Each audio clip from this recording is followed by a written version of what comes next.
This is the demo for GAM 450 Assignment 3. So let me try to land this lander first.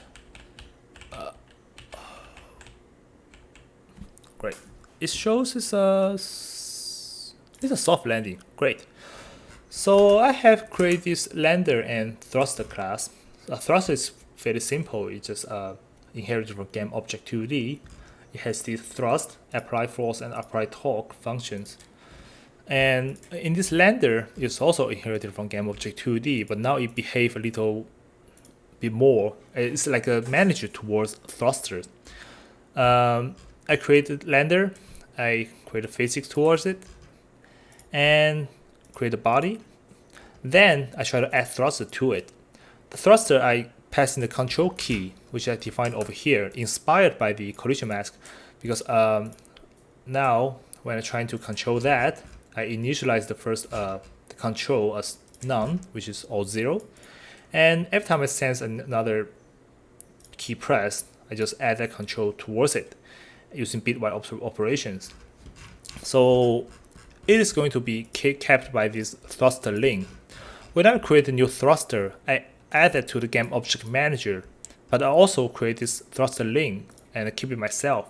So when I try to use this control functions, I take this key, which is a combination of all these things above, and just read it. So if it match, this thruster is going to thrust.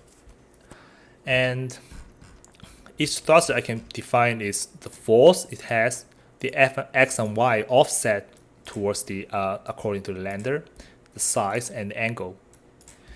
Yes, and that's pretty much how I set up this thing. Now you can see there are up to 8 thrusters attached to it.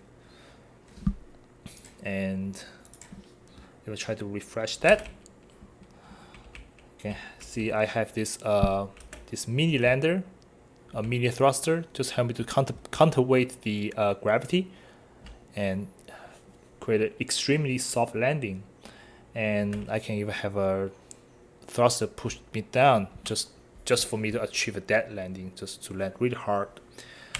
And also by having this this way of setting up the lander, I can create another variations of landers.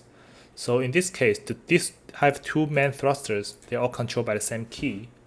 So you can see over here, they're controlled by the same key, and I can have different type of side thrusters going on. And that's it for the demo. Thank you.